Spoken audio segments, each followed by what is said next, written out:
Welcome to The Ritual Nurse, where healing meets humor, science, and a touch of magic. Hi, welcome back to The Ritual Nurse, where we mix science, spirit, and a shot of espresso-soaked sarcasm to help nurses finally put themselves first. I'm your host, Reva, nurse, wild woman, ritualista, advocate, educator. It's amazing how versatile we are in this profession, I think. Okay, so I need you to know that I literally cried from laughing so hard over the past few weeks. My students, wild, beautiful chaos. I swear, nursing education is 50% trying to keep a straight face while someone charts with one finger and 50% praying that they pick the right orifice for the tube in their hand. These remind me of why I love teaching and also why this podcast exists. So let's get into it. So let me paint the scene of some of the tales in the last few weeks. Of course, some have been combined and others omitted to protect privacy. I have students handling a bed crisis with the patient stuck up in the air like 5 feet high, one under the bed trying to find the plug to reset it so it will finally lower instead of just climbing. The student keeping the patient in the bed is giving helpful advice. Hey, unplug the gray one. The student under the bed, okay, no, don't unplug that one. As the patient sinks slowly in the bed as the air mattress deflates. The students explained they were terrified that the patient was going to fall through the bed now, not realizing that the bed is a solid sheet of metal under the air mattress. While other students are dealing with the frenetic family member that we're all familiar with, one is therapeutically listening and encouragingly nodding and smiling, despite the person being practically unintelligible, until suddenly realizing that the conversation is actually a serious one, apparently, and requires the serious therapeutic face, so she deadpans and immediately drops into concerned and therapeutically nodding. The other two are trying to pull their best nurse face as they hear the miraculous out-of-the-box thinking involving like 5 packs of liquid IV ingested at once. And while recounting this to me, the student straight-faced turns and says, totally saved her. To which I almost spit out my coffee. Their earnest and legitimate desire to be supportive and helpful and good nurses in the midst of like the 3-ring 5-alarm fire circus sideshow that is the everyday Wednesday afternoon in nursing is endearing, incredibly brave, and actually hysterical. Like all of us, the students and myself, have been laughing at their adventures and the ingenious ways that they managed to solve every single one of them. The chaos is familiar. The laughter is cathartic. Every single one of us walked through this before. In fact, we still do every time we take on a new specialty, a new degree. We go through the same motions of being that new grad all over again, of feeling like that student all over again. And I've been sitting here thinking, like, this is the good stuff. Not because it's perfect, not because it's polished, but because it's real. We laughed so hard at one point about a med pass moment gone sideways that I had actual tears running down my face. And that's when it hit me. Like, this is part of resilience. It's not a module you take. It's not a PowerPoint, not some dry ass CEU that you wade through. It's laughter in the mess. It's connection in the chaos. I shared with them, some of my own nursing stories from being in school, some of which you probably heard on the podcast last week. One of my favorite ones on the podcast last week, the entire penis on your glove situation. Some more stories about being a new grad. I went right from nursing school into the ICU as a new grad. In sharing those stories and sharing to them, this is what it taught me.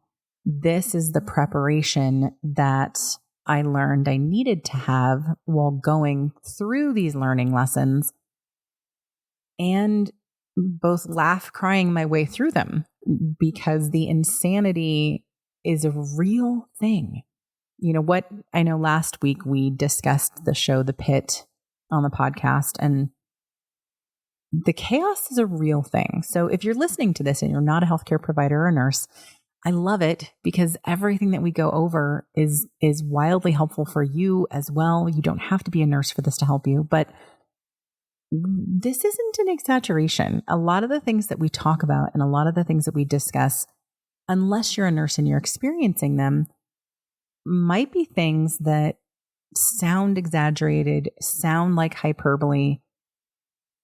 And both the funny and terrifying part is that they're not.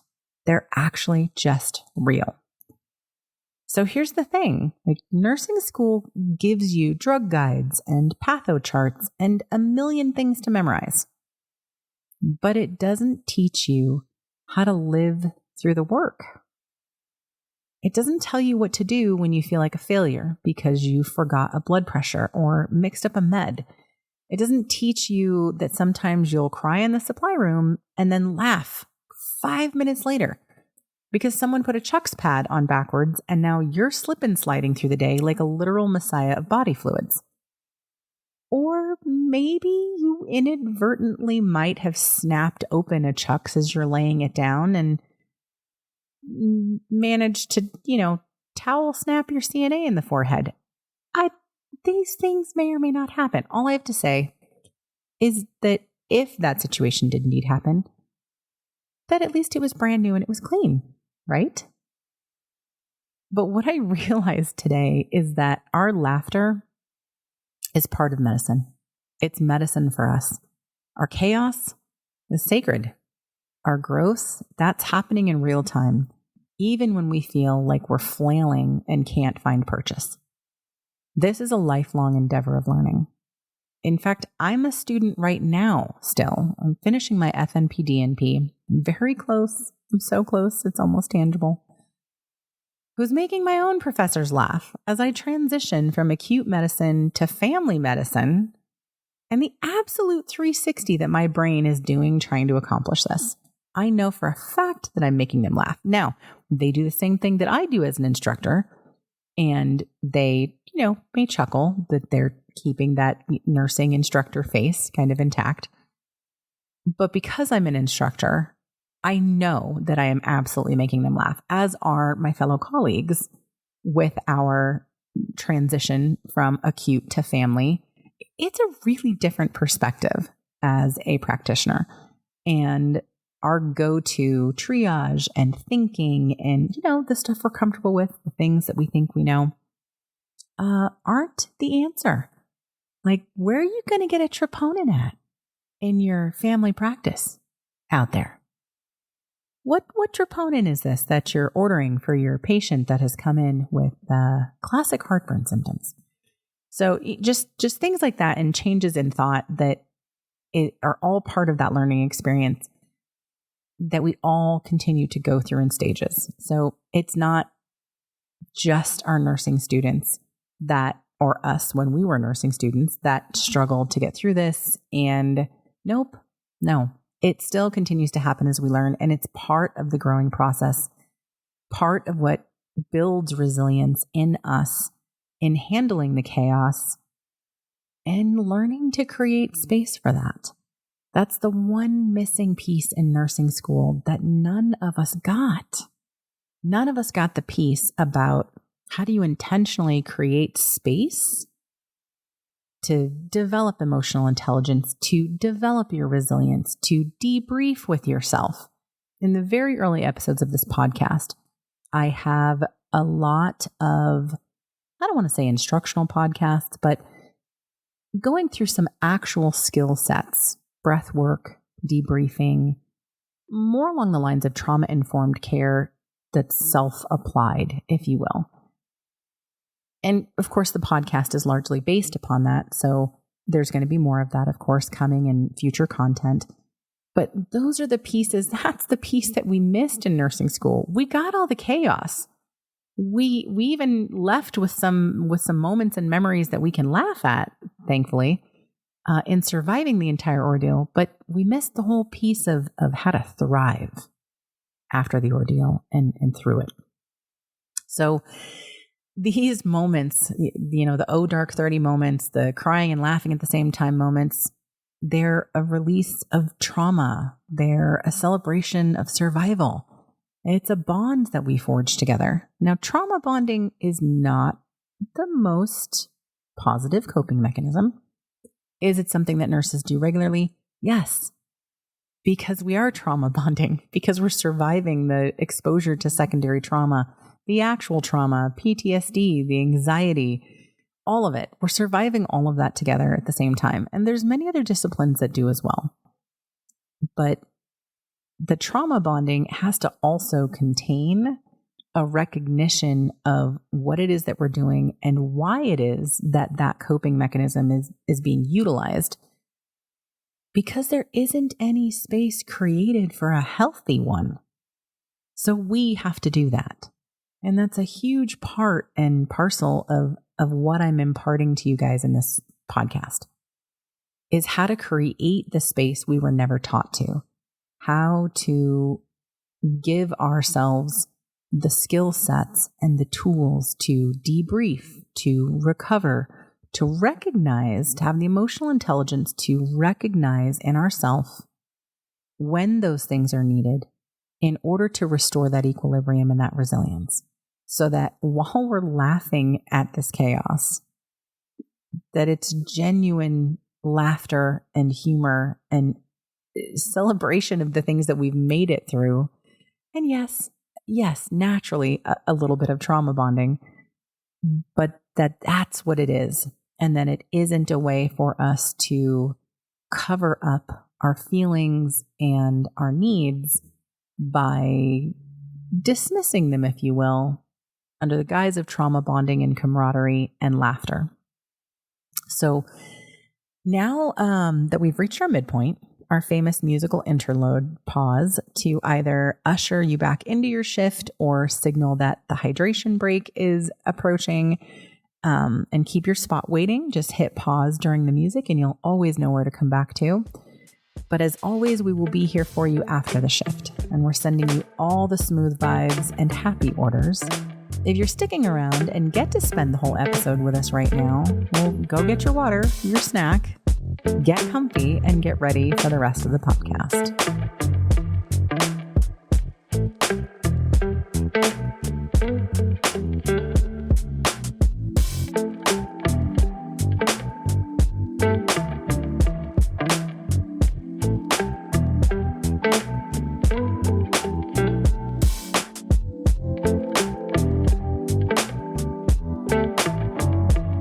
Okay, we are back.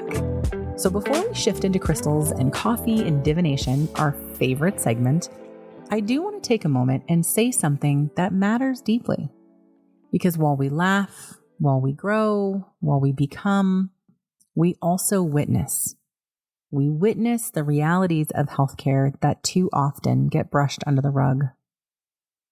Right now, it is Black Maternal Health Week, and I cannot let this week go by without naming something that every nurse and every human should care about.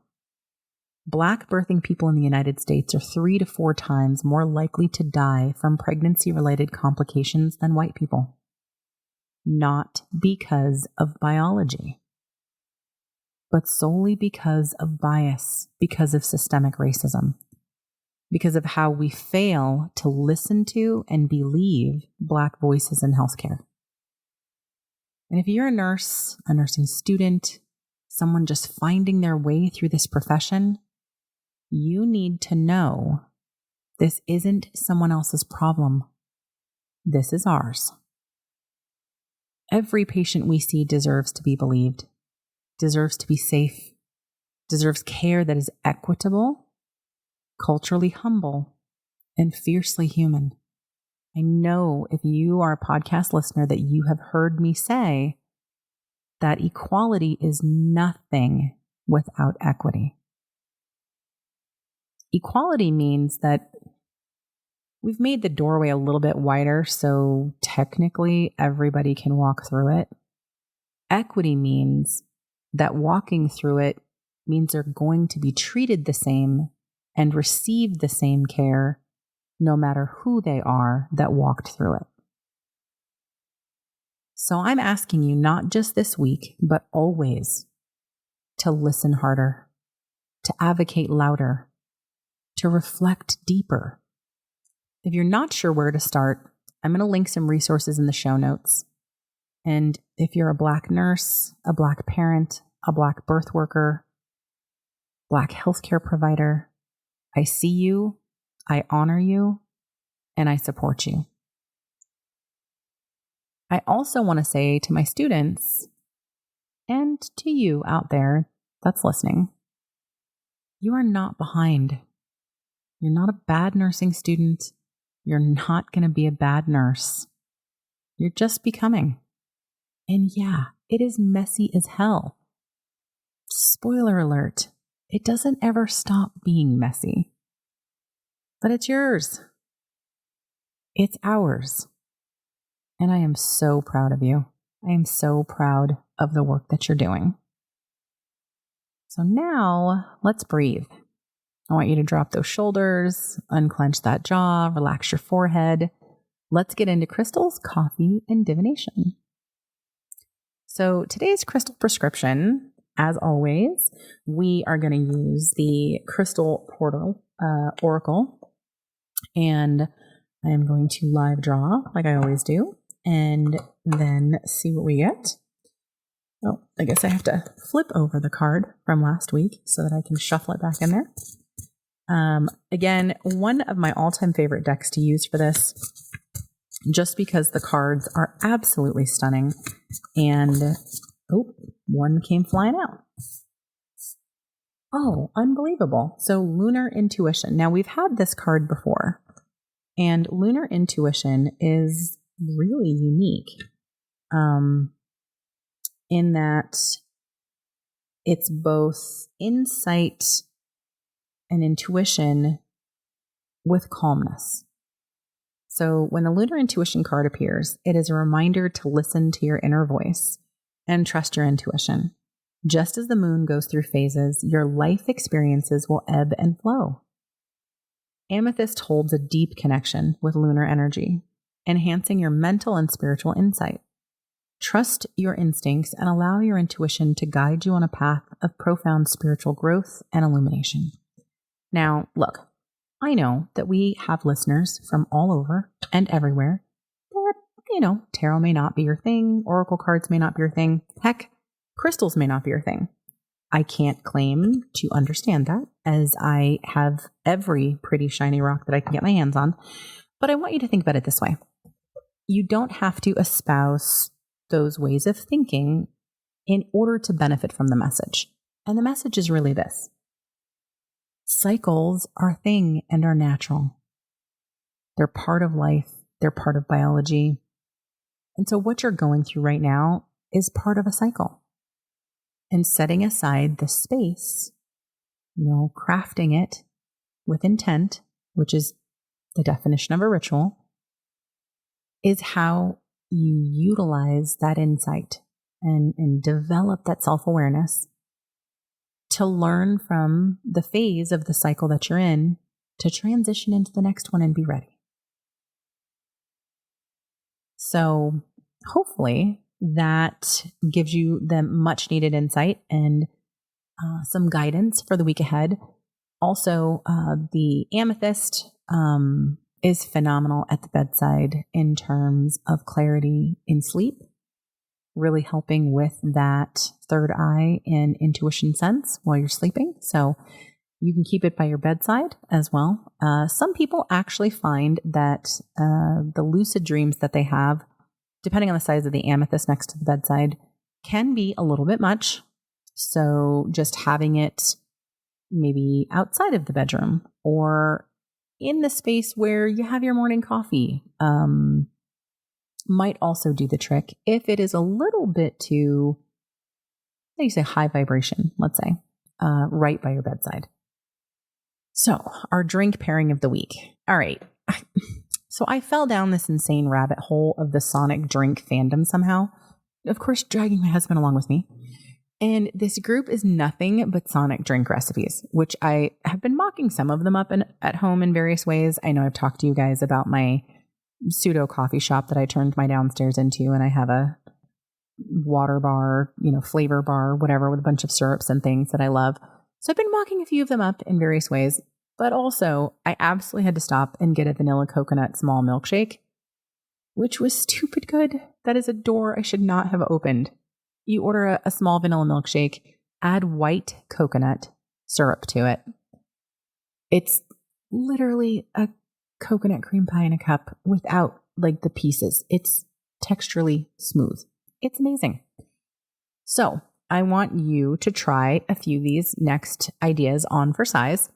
And you can use regular water, sparkling water, Sprite Zero, whatever works.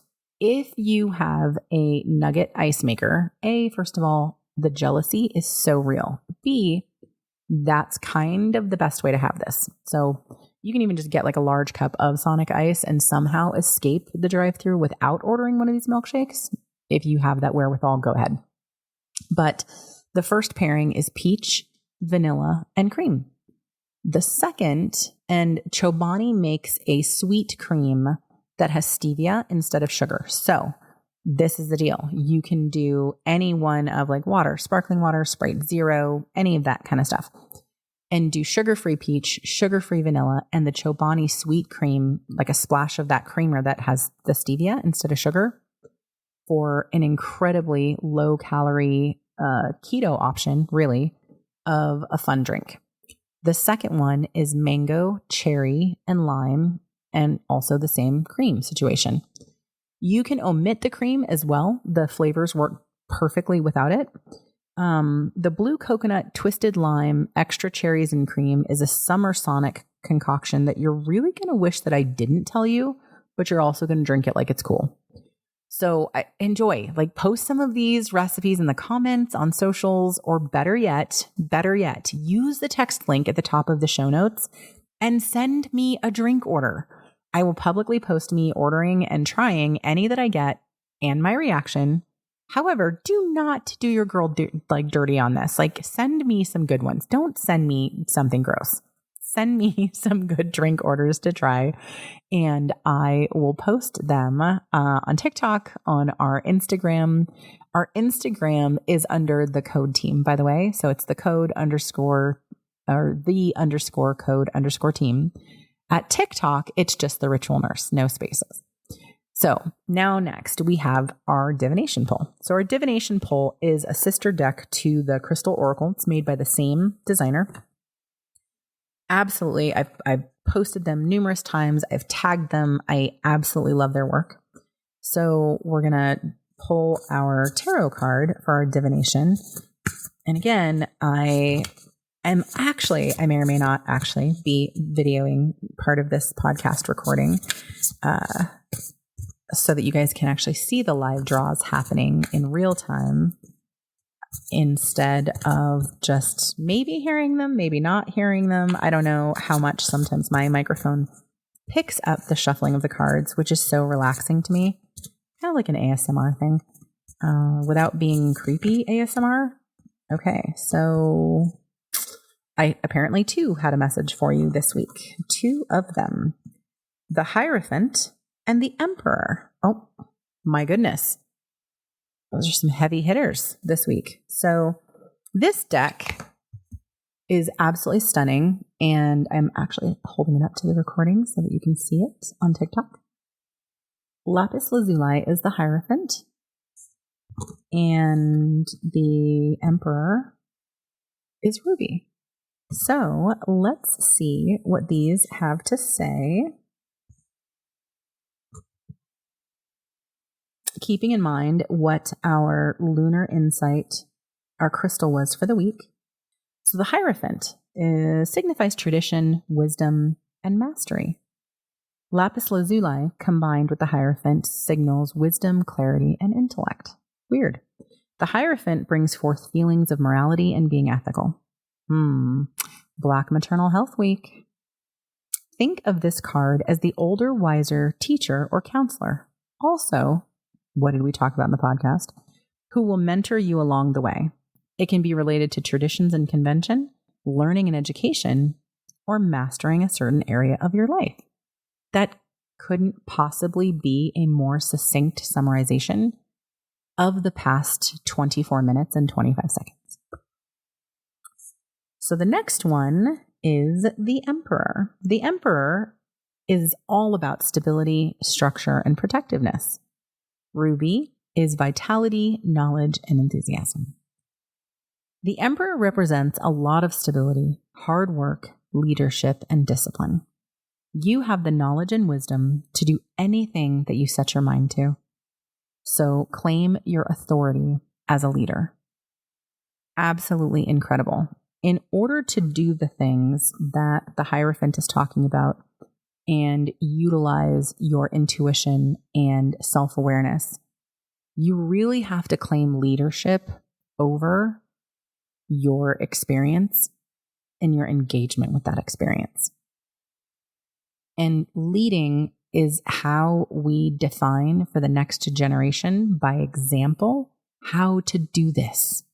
Listening to this podcast is not only beneficial for you guys because of the skill sets in it and the camaraderie and the community and things like that, but those of us in the field, by doing these things, by actually leading by example, is literally how we teach the next generation to thrive through their nursing profession and the choices that they're making, whether they're at the bedside or not at the bedside, in ways that we didn't get.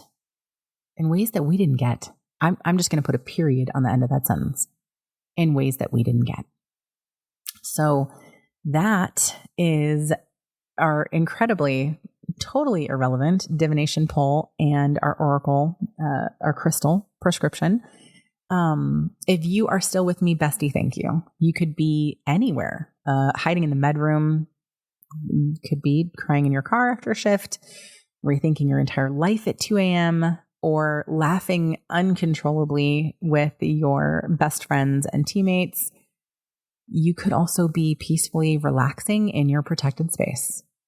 And you chose to be here. And that matters. That really matters to me.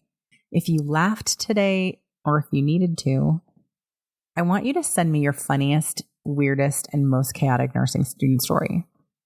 DM me, or new grad story too. DM me, tag me, or email me at hello@ritualnurse.com. I want to feature your voice next. And don't forget, our free tool, The List, is available on the website, tcth.org, completely free. 2 episodes ago, I explained in the birthday special episode, I explained how to use it and the benefit, because it's actually a super simple, non-overwhelming system. And the list is the tool that goes with it. The information on the system is in the podcast. It's not like a fake you out link of I'm going to give you the information just to make you click on something that costs you money or any weird subscribing nonsense.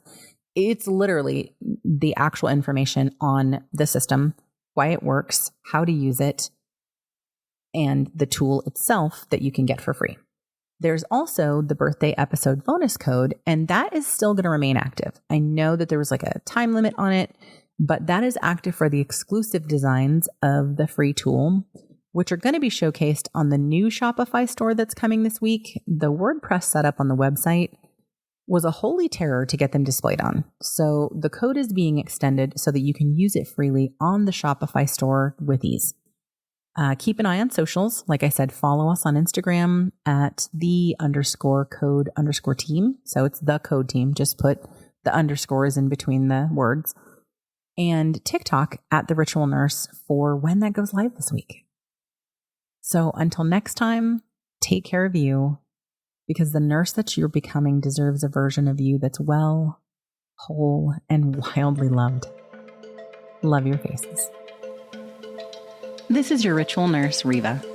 Thanks for tuning in to the Ritual Nurse podcast. You can find us wherever you listen to podcasts, so don't forget to subscribe and stay connected. For all our social links, free education, classes, blogs, and podcast notes with resources, head over to tcth.org. Until next time, love your faces.